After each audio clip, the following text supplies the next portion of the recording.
We'll turn it over to Council Chair, Commissioner Euclid. Yep. Good morning, Aaron. Thanks for getting us started. So, on the screen, you see the agenda for today.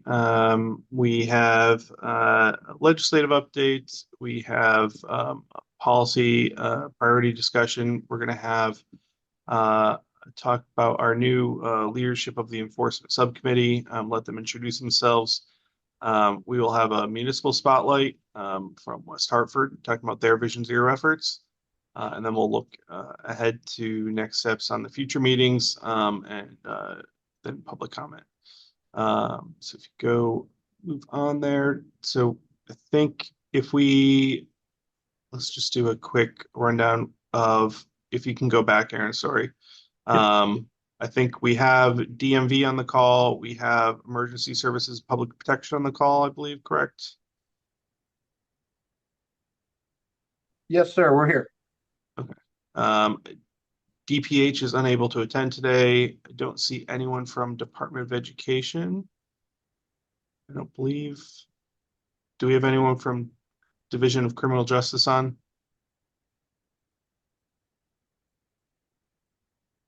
Let's see. Not seeing anyone. And then Aging Disability Services. No. So we'll hold the adoption of meeting minutes until we get a few of the additional council members till later. So if you can go to the next slide. So want to start with updated crash data for fatalities, serious injuries. So we tentative numbers for 2025 because, as most people know, crash numbers are continuously updated up to a couple years after the year ends due to medical records being finalized and crash reports being finalized. But you see on the screen there, in 2025, we tentatively had 274 fatalities. 55 of those were motorcyclists, 64 of those were pedestrian, and 7 of them were bicyclists. So in terms of, we had a reduced number of fatalities. Unfortunately, pedestrian and bike were still higher than most of the previous years. When you look at serious injuries, you can see reduced number of total serious injuries, reduced number of motorcyclists serious injuries, and pedestrian and bike numbers fluctuating, but still too high. So this is something that we're going to focus on today is when we talk about the efforts at the municipal level, learn more about what West Hartford is doing to help address and focus on the pedestrian and bike fatalities and serious injuries that they saw a spike in previous years, and what they're doing to try and address that and drive that number down. Hopefully it's something that other municipalities can learn from, and we can replicate at the state level. So next slide. So because the legislative session kicked off a little over a month ago, we're going to start really quickly with just a legislative update. We'll start with Connecticut DOT, and then we'll turn it over to any other agency that wants to provide an update as to any bills that are circulating either on behalf of your agency or that you are keeping an eye on. So Josh Beckett Flores is our Deputy Director of Legislative Affairs here at ConnDOT. So Josh, I'm going to turn over to you to give a brief update from our perspective, and then we'll turn it over to others. Great. Thank you, Commissioner. Good morning, everyone. Just to give you a quick update on the legislative session, I would say I think we're about a third of the way through at this point, as committees are starting to wrap up public hearings and moving towards moving committee bills out of committee to the House and Senate. Next slide, please. We have ConnDOT has 6 proposals total, but there are 2 that I particularly wanted to highlight. One is House Bill 5463, an act concerning highway safety. This is actually our second year attempting this bill, and what this essentially does is updates the distracted driving law, the cell phone law, for the first time since 2013, particularly in terms of the definitions of what type of technology constitutes a mobile device. Last year, we have tried to wrap our heads around this with a particular type of device that essentially mirrors and goes around a car's operating system when it disables most entertainment functions when a vehicle can drive. But LCO and OLR and others found that the law itself needed to be changed to reflect all cell phone technology as it was originally written pre smartphone. So that has been updated to include more of what is a hands-free mode. This is particularly valuable in terms of texting and voice to text, and separate from use of a phone in your hand. Creates new criteria for permissible uses of a cell phone. In other words, we don't want to impede the operation of a vehicle if you're using GPS, if you're using other devices to help use the vehicle itself while you're driving, or if it is connected to your OS, like in the case of like a Tesla or others, we don't want to actually take away with that. But we are increasing the penalties for this use as a deterrent. Um, Originally, last year we had tried to do this on all limited access highways. This year, we're limiting it to work zones as they have higher risk of injury, higher risk of fatalities. A lot more of our trucks get hit. And we're hopeful that that will actually be more palatable to the legislature. Next slide.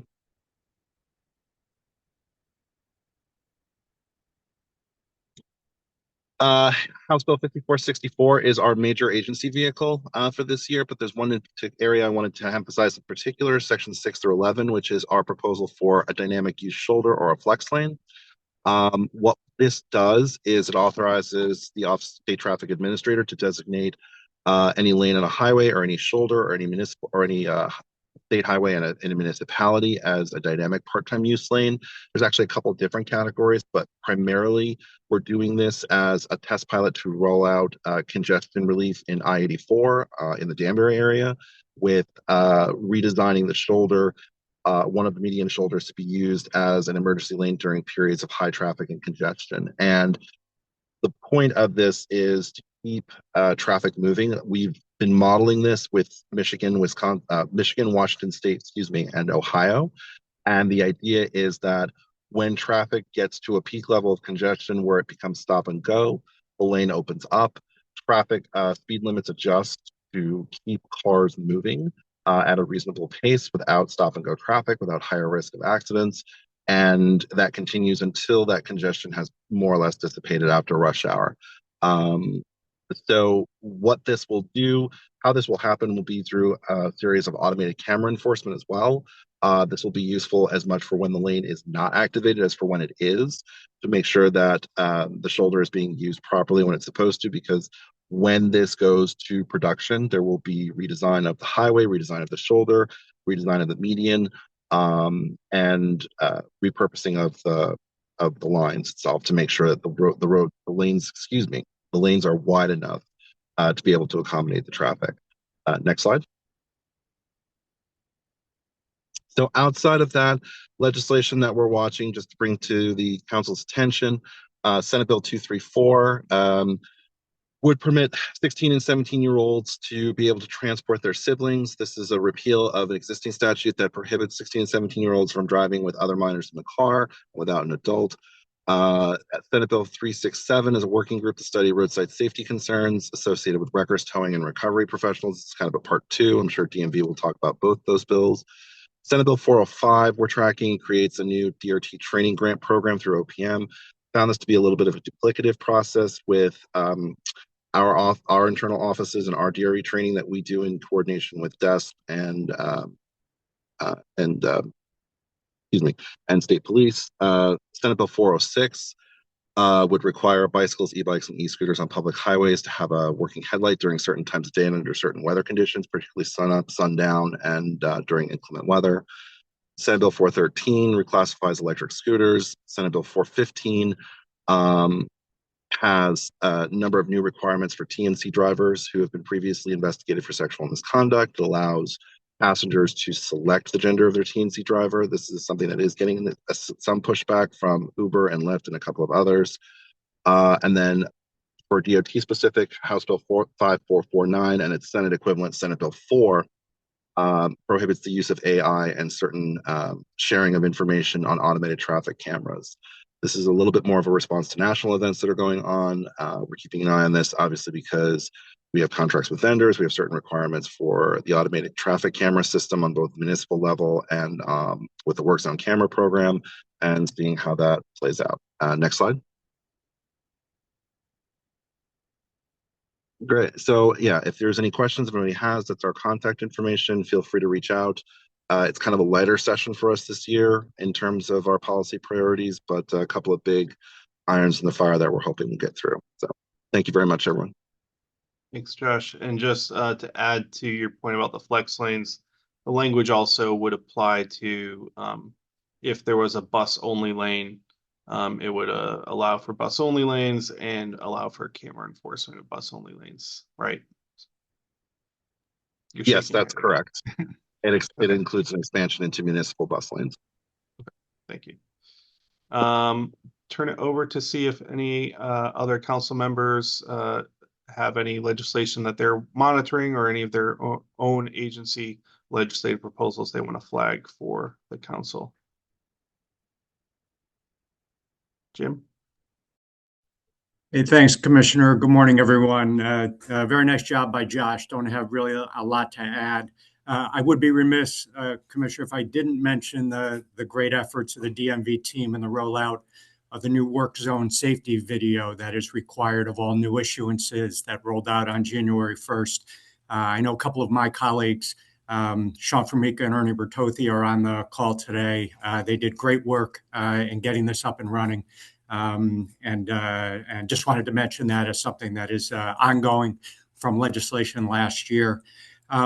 The other towing bill that we are watching, 5465, has a bunch of towing reforms and updates to the very broad and good legislation that was passed last year. That had a hearing yesterday. And obviously, excuse me, does have impact for roadside safety on accidents. So we'll be watching that as things unfold. Josh did mention Senate Bill 413, which has several different motor vehicle provisions and intersections with DMV business, but it does touch on e-bikes and clarifies some responsibilities for child passengers and helmet use with some clarifying language. I would just also mention one other that Josh did, Senate Bill 234, which would provide for a sibling modification for 16 and 17-year-old drivers in our teen driving laws. Commissioner Guerrero, who has quite a bit of history with this law particularly, was asked about it 2 public hearings ago at Transportation. I think he did express some cautions about introducing exceptions and modifications to a law that is seen as a national model, has worked, and has saved lives. Thank you. Thanks, Jim. Anyone else want to flag anything from their side as a council member?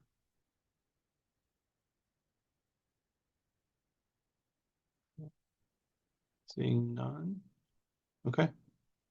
Yeah, it's a short session, which is sometimes harder, but it means we as agencies don't put forward as many proposals. We just have to play defense. So, okay. Thanks, Aaron. Okay. So want to take a little time talking about what our focus is going to be in 2026. We did submit our annual report to the legislature. In that report, we do recap a bit of what has been accomplished since the Vision Zero Council was established. For going back, people remember in 2022, we had around 360 people die on our roadways that year. And so the Vision Zero Council was created as a result of the passage of, I think, Public Act 2128, or I forget the exact number, but, so we started in 23. We made a whole bunch of initial recommendations to the legislature and to the governor on what we should be looking to do to address fatalities and serious injuries on our state's roadways. We have been able to accomplish a significant number of long lingering policy ideas that the state of Connecticut has debated and tossed around quite a bit and never able to get across the finish line. I think many of those have finally come to fruition. We're seeing with automated traffic enforcement safety devices, that was something that was, nearly 2 decades of work finally accomplished. Representative Lamar and others were really pushing that for many years. We were able to help, through the council's efforts, identifying the efficacy of that technology, bringing different voices to the table, show the benefits of that. I think, there's also efforts on motorcycle helmets and efforts to try and address drunk and drug driving, trying to address pedestrian safety, bike safety, continue to be at the forefront of our efforts. So, some of the newer technology is resulting in new topics and discussions. For instance, the Intelligent Speed Assistance Report. That report was submitted to the legislature last month. I know that is of heightened interest of many people. So that's something that the chairs of the committee were very interested in. For those who did not see, I think it was last week, we had a presentation to the Transportation Committee, an informational hearing where we discussed 4 different reports that were submitted to the legislature by either CONDOT or the Vision Zero Council. The Intelligent Speed Assistance was one of those reports that UConn joined the meeting and presented on to talk about their findings. So it resulted in a lot of discussions on that, as well as the use of cameras on limited access highways to help address speeding, especially the super speeders that continue to be a problem on the state's highway system. So there are quite a bit more that needs to be focused on. So I think we want to take a few minutes today just to talk about some of those priorities and policy discussions for 2026 and see what issues may be on the front burner. I know one of ours here at CONDOT is continuing to focus on the bike and pedestrian fatalities, and especially injuries that are occurring on the state's roadways and local roadways. We continue to see an uptick compared to other modes in terms of fatalities and serious injuries. So with much of that, the infrastructure investments take time to be implemented. And so we have examples of successful implementation of traffic calming, of other ways to slow traffic down and hopefully get people to pay attention to those who are most vulnerable on our roads. So I'll pause there. Aaron, was there anything else that I left out to set the table there? No, I think you captured it all. I think one of the things that we discussed and other council members have shown an interest in is the continued. We're seeing reductions in fatalities, but like you noted, pedestrians and bicyclists are remaining stubbornly too high. But I think you got most of it. So that sets the table for what council members think the direction of this body should be for the year. Yeah, so I'll open up to any council members for any thoughts on additional areas we should focus for 2026.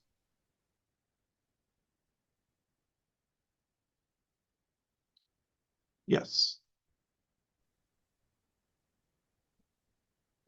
Morning, Commissioner. Thanks for hosting and thanks for having me. Just wanted to touch base regarding commercial safety. I know a couple of the last high profile incidents have been commercial vehicles, leaking gas and fuel and oil into waterways and whatnot with rollovers and stuff. And obviously, commercial vehicles can be tremendously more impactful than a normal collision because they're weighing in at thousands more pounds and can, it can lead to unfortunate circumstances. So just a note for the council, what we've been doing is kind of working with DMV to look at our own commercial response program and how we do things here, and maybe a revamp of it to streamline responses, better better affect enforcement and safety efforts out there. We're looking to implement some portable WIM systems. So those weigh in motion systems. I know some people are pro, some people are con. We're going to be testing out a new enforcement endeavor or safety program where we implement those on roads where we're having commercial issues and not able to have a static scale close by or anything when we're having weight issues and things like that. So we'll be looking into that on our end for the commercial side to try to revamp and better be able to have those safety interventions with commercial motor vehicles.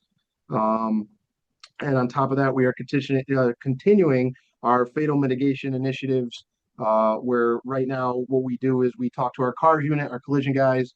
They have the same data that you guys use with the Yukon repository and what you guys put out. And we've been attacking the areas that seem to demonstrate tremendous propensity for these fatals. So we kick that back up with the nice weather, comes crazy driving, unfortunately, sometimes. And our first initiative is this week in particular areas on 91 and 84. So we're looking to expand and keep promoting the safety as best we can over here at the CSP. Yeah, thank you. We've seen a lot of those joint efforts between DMV and state police on commercial motor vehicle enforcement, and it's great to see it. You're right. It can be one of the most impactful, crashes should they occur because of the ability to lead to secondary crashes, people traveling, resulting in pileups. And fuel spills, chemical spills, other material spills. So appreciate the efforts of Connecticut State Police and the Department of Motor Vehicles commercial enforcement on that. So, anything else?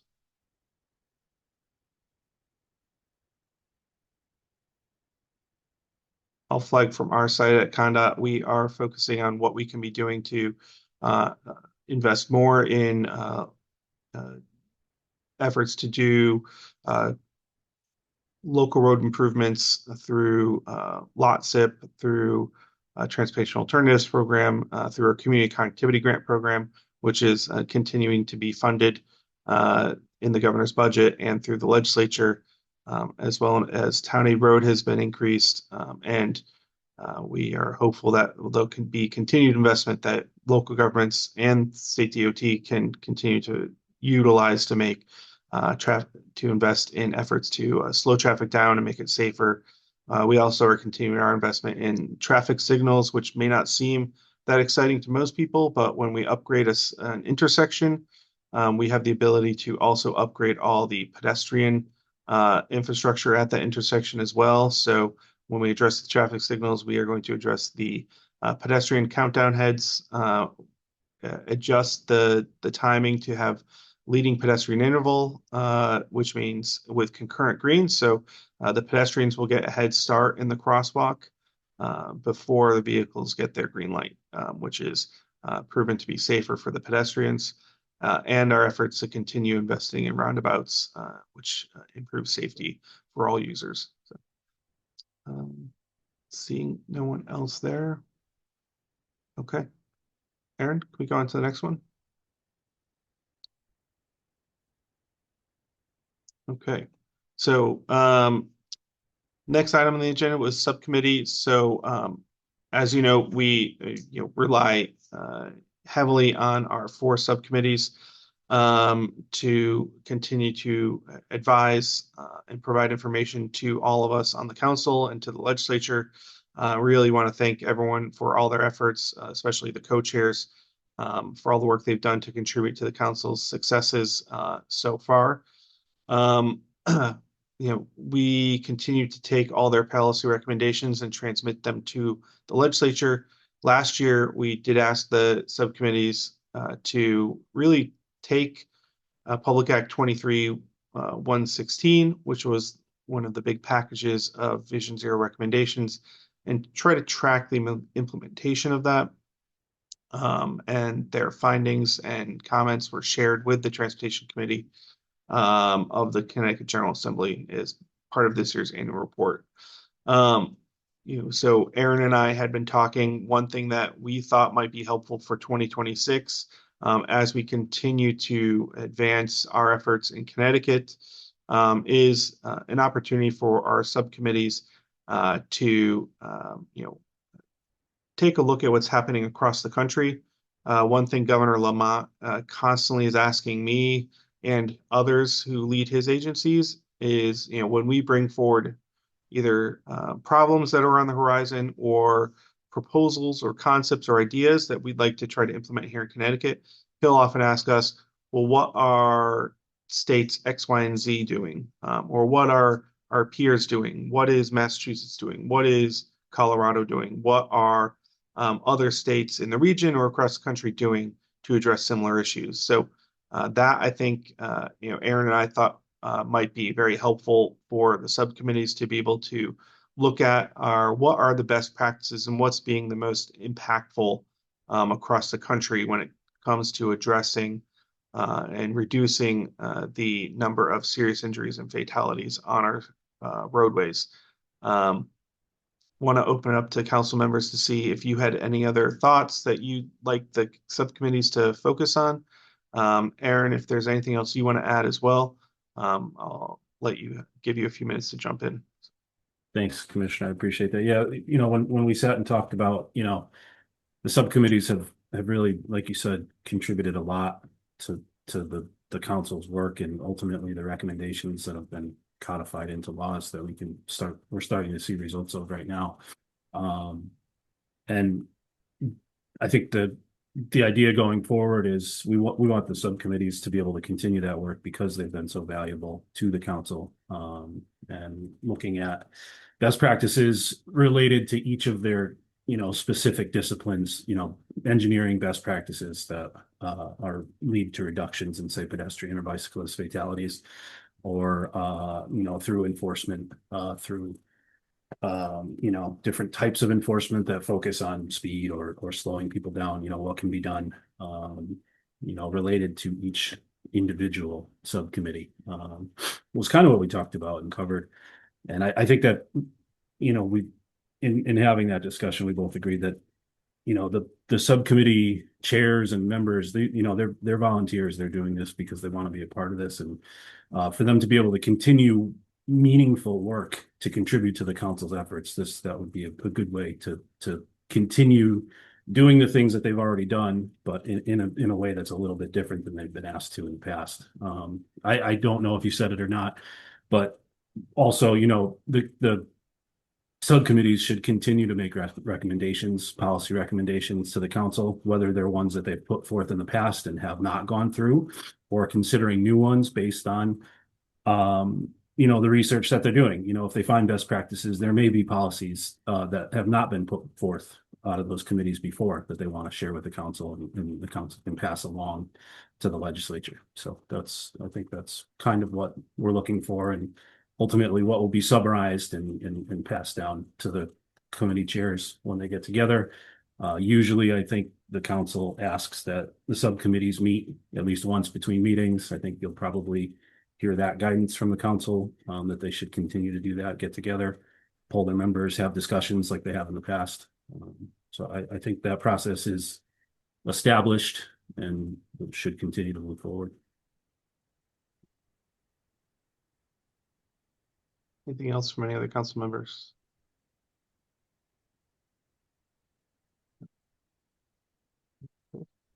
Aaron, I think you want to talk about the enforcement subcommittee. Yeah, I do. The enforcement subcommittee in the past had been chaired by representatives from CSP, and also Terry Thompson, who was a diligent subcommittee chair, and still an active participant. But we needed to. She retired as a member of CROG, and we needed to find some new folks to chair that committee. Generously, we were able to find a couple of dedicated safety stakeholders to volunteer their time and who want to be a part of this process. So we were able to bring on Stacy Manware, who is the director of Superior Court Operations for the Centralized Infractions Bureau, and Chief Michael Paris of the Fairfield Police Department. I actually, his name was brought to us through Jason Hughes, who works at the T2 Center at UConn, and the name sounded familiar. And then I remember back when I used to run distracted driving campaigns for the department. Chief Paris was my main contact at Fairfield PD, so I know that he's been dedicated to traffic safety for a very long time. But Stacy and Chief Paris are on. If it's okay with you, Commissioner, I'd like to just give them a chance to introduce themselves to the council. Absolutely. Stacy, do you want to start? Sure. Hello, everyone. My name is Stacy Manware. I'm a Deputy Director for the Connecticut Judicial Branch. My title is Deputy Director over Centralized Services, and the two centralized services that are relevant to this committee are my management of the Centralized Infractions Bureau, which is where all infractions and payable violations are sent. And I also manage our magistrate program. So in Connecticut, infractions and small claims are adjudicated by magistrates. So I manage that program. I measure my time with the judicial branch in decades, not years. So we'll leave it at that.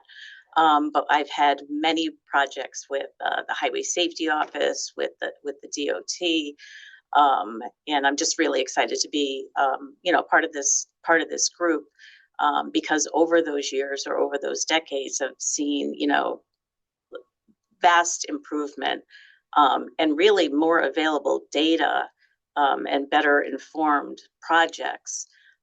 So I like to think of it as a knowledge loop. We're not trying to convince others to do something.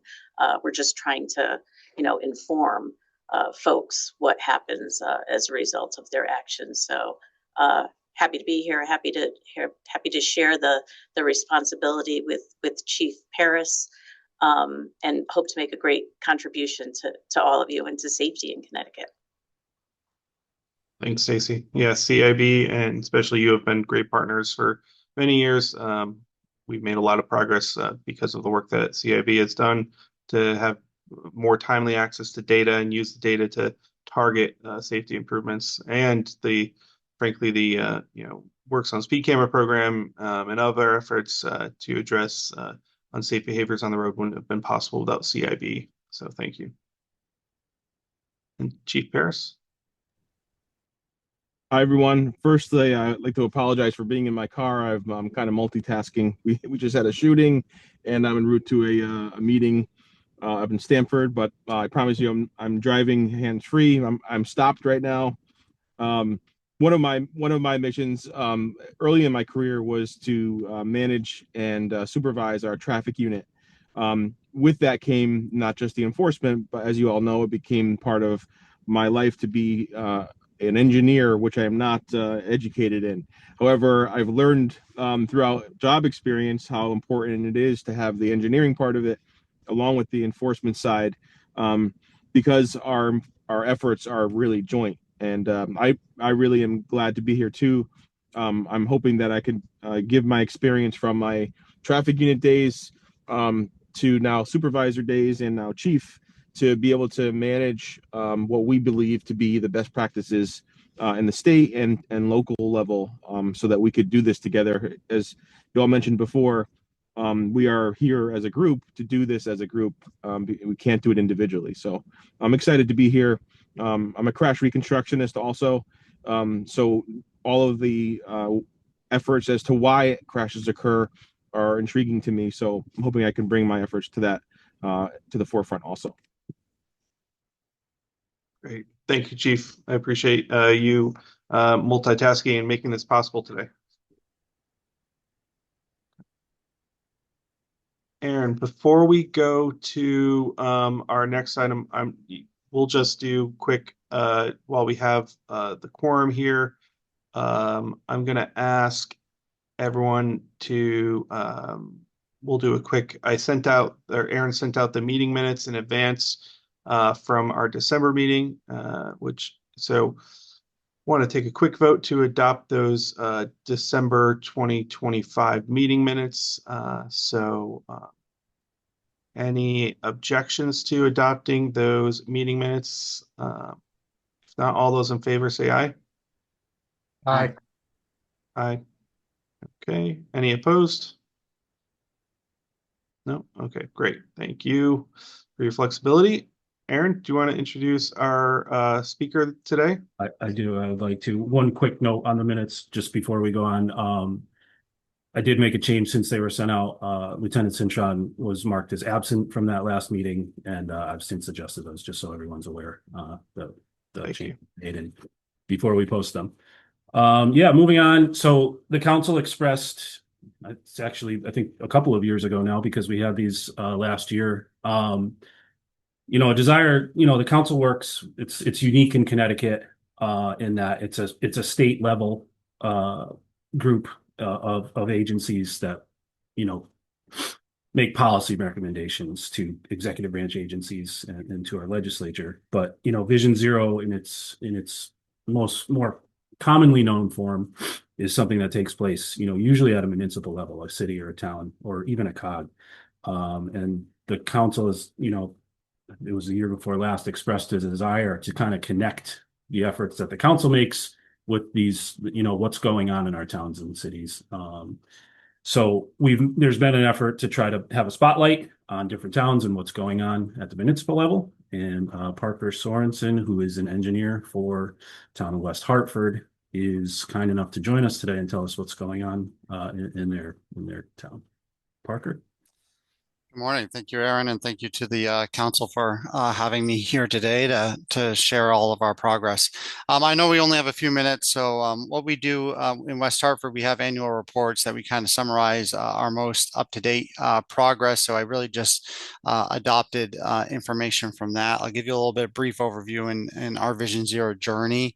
And then kind of this is where our most recent update. We have a lot of information, everything that we published from Vision Zero reports to our action plan to road safety audits are all online. So certainly if you want any information, we probably have more than enough available online. But just want to back up a little bit before we continue the slide deck in terms of the Vision Zero and how we got here.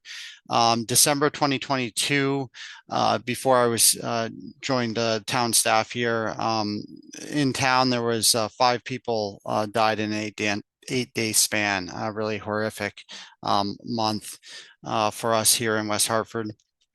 Following that month, January 2023, Town Council adopted Vision Zero and established a multidisciplinary task force that was both town staff, resident members, as well as a consultant to support the development of the plan. The plan was developed through 2023 in a very collaborative manner. We have had a lot of public outreach. We had surveys, over 1,000 responses on web map surveys, written surveys, and very well attended public meetings. So it's certainly something very forefront of mind here in town. Ultimately, that led to the action plan being adopted in January 2024. So 2024 really constituted our first year of Vision Zero progress, and this is what you see before you as much of the content of through the end of 2025. So we were really through year 2 of what is intended to be a 10-year action plan. So next slide, please. Much the same way that the council here, it's multidisciplinary. Ours is set up in a very similar structure, pulling in different local departments here at the town level, and certainly identifying both state and regional partners. We have 4 overarching action plan items from practices and policies, safe design, culture, and data. And is with every annual report, try to be as coming as possible. We're still playing a little bit of catch up here. We've had 2 safe streets and roads for all grants through the Federal Highway Administration that will be really tackling a lot of these culture items and some of the items that are lagging behind. But certainly this is a slide here from the annual report.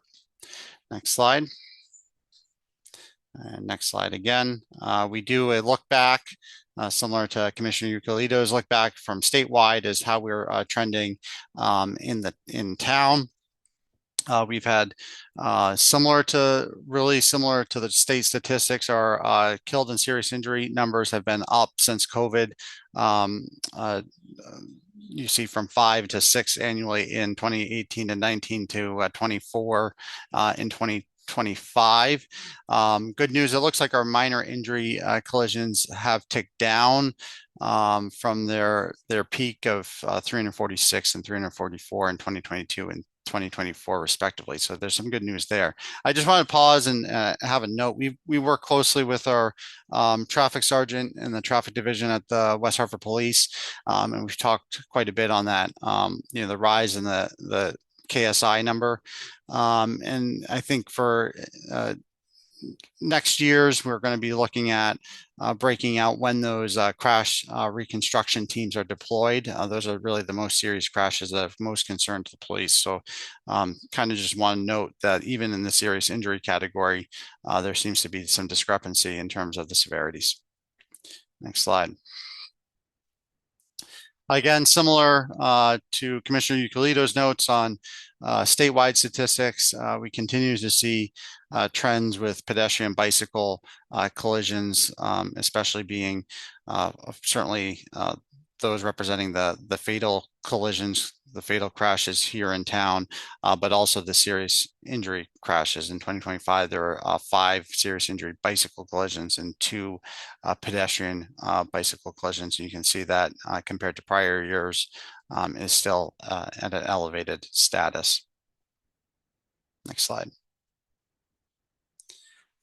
Next slide. Just want to highlight some of our engineering efforts. We've been really busy. Obviously, I sit here in the engineering office, so I can speak most directly to those projects. But since 2024, we've had several hundred projects throughout town.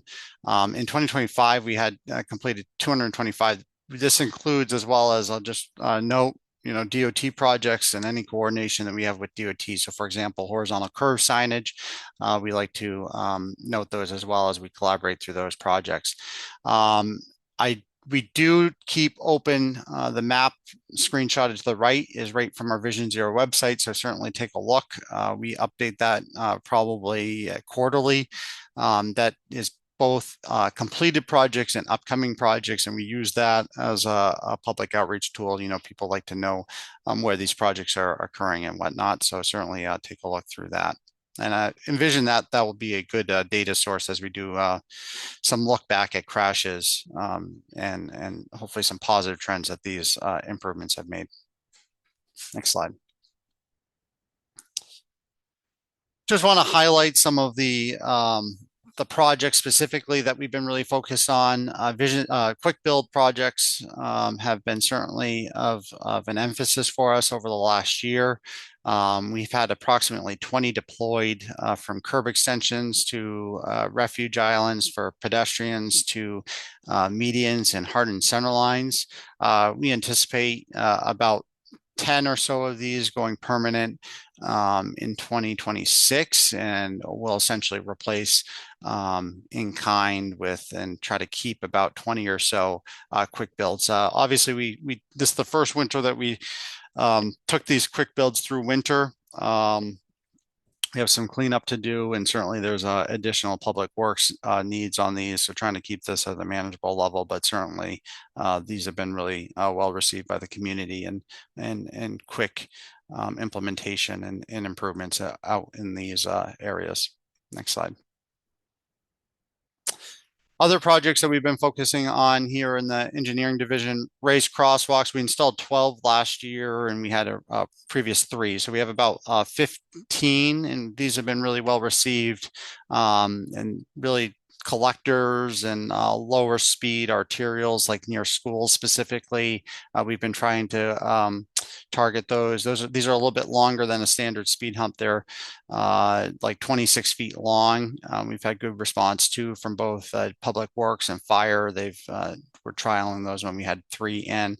And they've been really remarkable in terms of reducing those higher speeds. You see that the statistic, we had speed counts out there, 90% reduction in vehicles traveling over 40. So we get some comments, okay, well, you can travel 30 miles an hour. We're really trying to target those higher speeds. Our RFBs, we continue to install these are uncontrolled crosswalks throughout town. We have about between 30 and 40 RFBs in town, with maybe a dozen or so targeted for this year. Road diets and lane reconfigurations. This is a picture from Kane Street, and actually some collaboration with DOT, as this is a highway off-ramp area. And so anytime we have a standard road resurfacing, taking a fresh look at lane striping has been really successful. I mentioned the horizontal curve signage upgrades, as well as APS. It's similar to DOT. Anywhere where we've had side street green at a lot of our signals. Anywhere we have that operation, cross on green light, we're trying to get. We have about 10 of those. We're trying to get cross off our list and get signal equipment out there, and should do so by the end of next year. Next slide. Intersection daylighting, just want to highlight, this was something that came from our Vision Zero committee here in town. Low cost treatment. We focus on 20 intersections on Farmington Ave that's fairly heavily parked, peeling back parking on, it's kind of asymmetrically, 75 feet on the left side and 50 feet on the right side. So a pretty big improvement in terms of visibility. Dynamic no turn on red. I know these are becoming common throughout the state, so certainly you'll see these in town as well. Clearance intervals, the yellow and all red phase. So DOT, led that initiative in design and implementation at 16 intersections throughout town, and we are working on with VHB to update in a similar manner the remaining town-owned intersections, as well as we had a big project to get reflective backplates on all of our eligible traffic signals, about 53 that those went in on. Next slide. Next slide. In terms of moving Vision Zero forward, some of the new things that I didn't discuss: speed and red light cameras. We have had town council approve our ATESD plan a few months ago, and that's with OSTA for review and approval for 20 locations for speed cameras. And we anticipate following up in the months ahead with red light cameras for implementation finally for 8 intersections is the goal. Street lighting in the bottom left.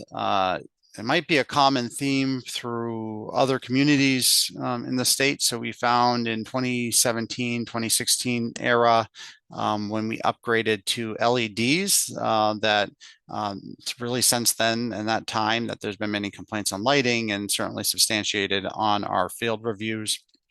So something just to keep in mind, and we're bringing many corridors up to an AASHTO standard in terms of lighting. So that's something that's been certainly ongoing. And just in terms of larger projects, anytime we have a larger project, including Vision Zero elements from our West Hartford Center infrastructure project, Park Road, Sedgwick Road, New Park Avenue seems to be certainly a busy time for major road reconstruction throughout town, but certainly incorporating safety improvements in all those projects. Next slide. Don't have to go through these specifically, but I just wanted to highlight that as part of our annual report, we put this out to our council and try to be as transparent as possible in terms of what projects we're anticipating and what locations. And, we might not get to these all in 2026, but certainly targeted about 284 that we are looking for in 2026, including from those larger road reconstruction projects previously mentioned. You can go just flip through these.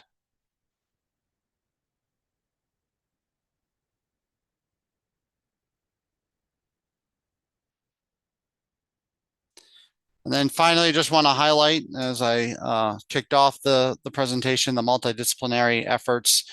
So includes efforts from our public relations and media partners, as well as from West Hartford Police. So one of the findings from last year's annual report was a very large percentage of our pedestrian fatalities from the last decade or so have been in that, after daylight savings ends in October, November, December in low light conditions. So we've made a pretty big investment in terms of reflectivity and gear. So you'll see that we've had about uh, several thousand vests, 2,500 reflective vests that are Vision Zero branded, as well as over 10,000 armbands, reflective armbands you see on the right side there that were distributed to community members. We've attended in-person community events. We've been invited to other, organization events, and we certainly are always willing uh, to have that conversation. All these efforts have been also complemented by a safe driver pledge, just inviting people to think twice really about their driving habits and how they can contribute to a safer roadway safety environment themselves. Next slide. And you'll see just some of the just different pictures in terms of, going from different events. Also, when we do a project, we put out our Vision Zero signage, so you could get some information into, okay, well, what might be happening here. It gets you to the website and you can see that project list. And we also have not shown here is like, for example, at our RFBs, we put in permanent aluminum signage that's Vision Zero branded with a QR code, inviting people to go to the website and just learn more about Vision Zero and stay connected. So they might not see these things in the community events or social media, but just trying to get out the word out in the public here as well in our infrastructure. Next slide. And then finally, just want to note, certainly enforcement is part of our Vision Zero efforts here in town.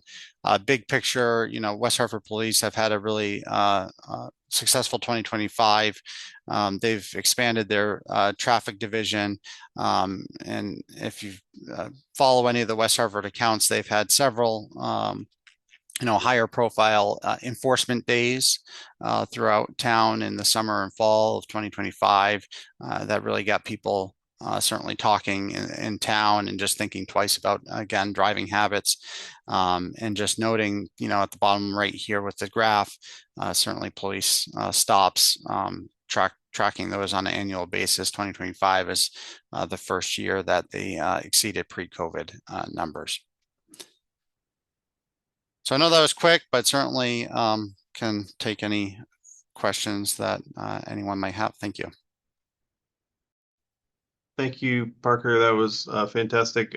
I'll let the council members raise their hands or open up if they have questions. I think, what really struck me is how holistic and all-encompassing West Hartford's Vision Zero plan is. You're not just focusing one type of treatment for the roadways. It's everything under the sun. It's almost like you took those proven safety countermeasures from Federal Highway and said, everywhere we can, let's try to implement these wherever we can with the funding available. So love to see that, and especially the focus on some things that people may not necessarily, public may not always catch on to, but they very impactful. Daylighting crosswalks is something that has really been a focus of mine, and you always get a lot of pushback if you want to take a parking spot away, but it's really critical to make sure that the pedestrian has the ability to be seen when they're trying to cross the street there. So appreciate everything West Hartford's doing there. Great, thank you. Any questions from any of the council members? You did mention, I have one question, which was you did mention, winter. That's something we always get a lot of questions on and pushback is on some of those hardening measures, whether it's a quick build or a permanent one, especially to harden those center lines or to put delineators in. So how have they held up for you all, given the amount of snow we had and amount of plowing that had to be done this year? Yeah, I'm looking in the back because I have some that I pulled in off the road. So the center lines, the medians and those devices, they actually seem to fare better. So obviously, as I said, this was year one, but it was a pretty substantial winter in terms of compared to prior years. They just didn't get the same snow throw that the the curb extensions would get at the end of the plow. So the white delineators for the curb extensions, we've probably had, I don't know, 15 to 20% of them go down. What seemed to be the quite the force of snow throw, and then they would get jammed up, and there's some plastic components in there that seem to be, especially with our after that like 18-inch storm we got, it got super cold, and I just imagine it just got brittle and they broke off. So at this point, unless we see some better products come down the pipe, we're, I think, going to be a little bit cautious in terms of knowing that we're going to have to replace some of these coming spring. Obviously discussed previously as well, can we deploy these in the spring and take them back in the fall? And I think where we landed on at least this first year is that trying to bring them through winter might be the better plan. It's just our DPW is so busy, I'm sure, with many other agencies in terms of spring cleanup and fall takedown, just adding an entire takedown of the quick build projects is quite a work effort for them. So I think we are in an okay spot, but knowing that certainly there is quite a bit of effort just to keep these things running through winter.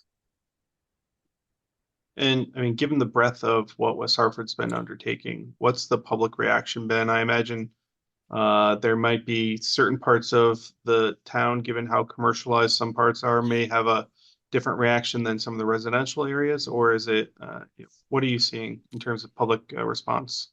Yeah, I certainly we certainly had negative comments throughout the project. I think specifically, when we've been backing this up with focus areas on, we have the action plan that defines the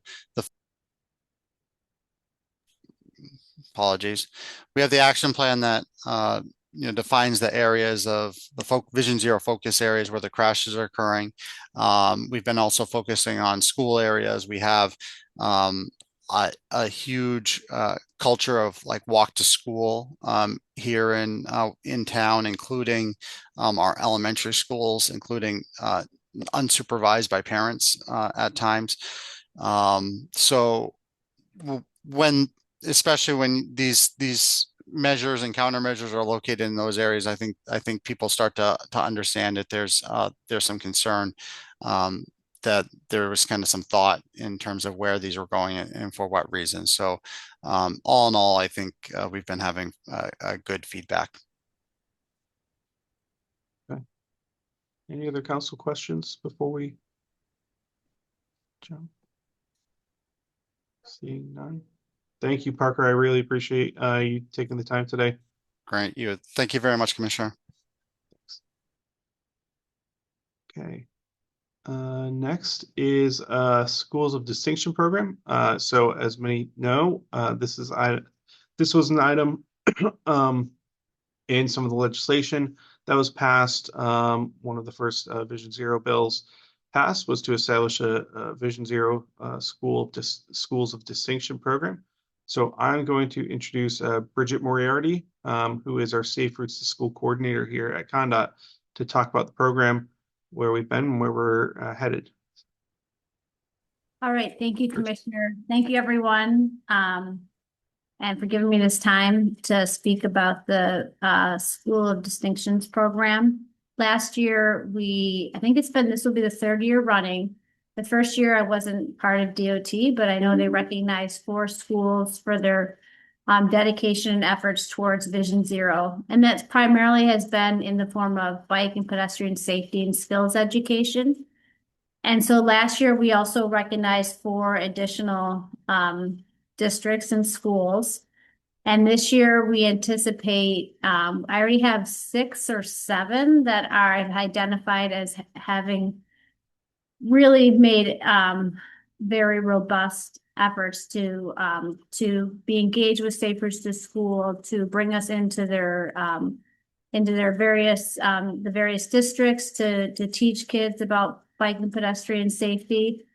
So right now, we're gonna open up the application process on April 1st, and we'll run it through July 1st, and that will give districts in their, the relative schools 3 months to apply. And then just like last year, we'll have an event I'm anticipating the end of September, but possibly September 28th. I'll coordinate with Aaron and we'll coordinate with the commissioner, because it's great, and with the Vision Zero Council, whoever can attend, and we'll keep you updated. So like I said, April 1st, the application, will go out. That will be on our website. I'll send out emails, especially to the school we've already identified because we've worked with them so closely, and then through our newsletter. And that's basically the update. So thank you. Thanks, Bridget. So when we go public with the application, will those be sent out to all the different school districts, or how do we normally distribute that? Not to put you on the spot. Oh, no, that's okay. No. So last year what we did, we had already identified 4 candidates. Actually, we identified about 6, and 4 of them were able to fill out the application and be available for the actual program. So I think what we'll do is we'll start with the identified districts, and then based on their responses, we can open it up. But any school actually is eligible because it will be on the website. So if there's an additional school that gets notified, whether through the newsletter or through our previous work with them, then they could also apply. But we do have 6 or 7 that have already showed efforts that we're aware of that would qualify them for the distinction. Great. Okay. Thank you.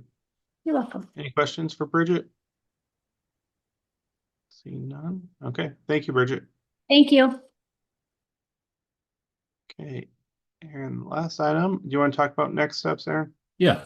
So we do have all of our quarterly meetings set for the year. Hopefully we were able to keep those dates. We know life, is unpredictable and that can change, but as of now, we have meetings in June, September, and December.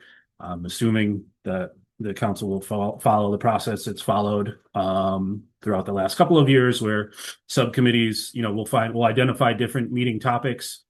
Always at the end of these meetings, I ask council members, subcommittee chairs, and just attendees and members of the public, if there's a topic that you want to discuss or learn more about, please don't hesitate to send it my way, and we'll do everything we can to get somebody to come in and talk about it. So other than that, the subcommittees generally meet at least once, if not twice, between these meetings, kind of present a summary of their activity to the council. That gets finalized at that December meeting. The last 2 years we've done that meeting in person and hybrid, so we're gonna try to get that set up at DOT like we have in years past. But yeah, just like I said, I kind of close these meetings every time with, please send us topics that you want to hear more about, and we can look at them. We do our best to try to continue to find topics that make sense and are meaningful, not only nationally, but here in the state of Connecticut, and we'll continue to do that. But that's all I have for that. Commissioner, if you are okay with moving to public comment. Absolutely. As always, please raise your hand to be called upon, your virtual hand to be called upon, or enter your question in the Q&A pane. In-person questions will be prioritized over those in the question and answer field. And Judy has her hand up, and Judy, I'm going to allow you to speak. Hi there. Thank you all for your work, and thank you in particular for the update about the intelligence speed assists. I'm happy to see that it's been presented at the legislature, and wondered if this council or the DOT could encourage the legislator to move it into a bill format, or at least suggest that it moves into a pilot program for 2026. Thanks, Judy, and thank you for your efforts continuing to push to address speeding on our roadways. I know it's a personal issue for you and your family. The generally, I can only speak for my agency, but the executive branch agencies normally we have to follow an approval process, which takes multiple months, where we submit any legislative proposals or policy proposals to the governor's office and the state office of policy management. And it takes multiple months to get approvals before we're allowed to advocate for any legislative changes. So for us, it's probably my agency, it's too late for us to submit a new request because those have to be in by August usually, and we get approvals in December. But we did present it to the legislature last week, I think it was. There was a lot of interest in this topic. My recommendation would be to talk to the chairs or rankings of the committee. Raise the concept of a pilot, a short session. I don't think there basically is still time for them to move legislation on pilots. I think there's still a possibility of that, but it have to come from the chairs and rankings of the committee in order to get that implemented. There was a lot of interest by the chairs on this report on the topic and which other states are doing it. We did flag Virginia, Washington have been at the forefront. New York City has used it in their fleet vehicles, but we did talk about Virginia and Washington as leads for offenders installing in their vehicles. Okay, thank you.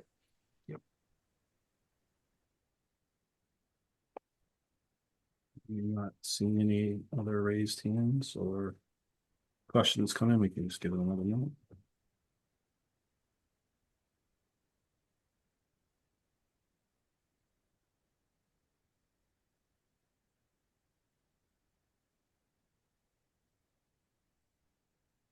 Hey, Aaron, before we wrap up, did we post the reports we submitted on the Vision Zero website, or That's going up Okay. today. Yep. Okay, perfect. Yep. Yeah, Because I know today's meeting submitted a presentation, bunch. recording, and annual report, and the minutes from 12/11 will all go up either today or tomorrow, when they're live. But yep, and we did share that with the full council and subcommittee co-chairs as well. Okay, awesome. Okay, don't see any other questions submitted or hands raised, so I think we can wrap up. I appreciate everyone taking the time today. I know it's short session is a very busy time of year for us in the agencies, trying to make it through the short session. So best of luck, everyone, in the next 2 months. Let's hope we get some of these priorities passed, and let's hope the trends continue with reduced fatalities and serious injuries this year. So thank you, everyone, for all of your efforts. Have a good day.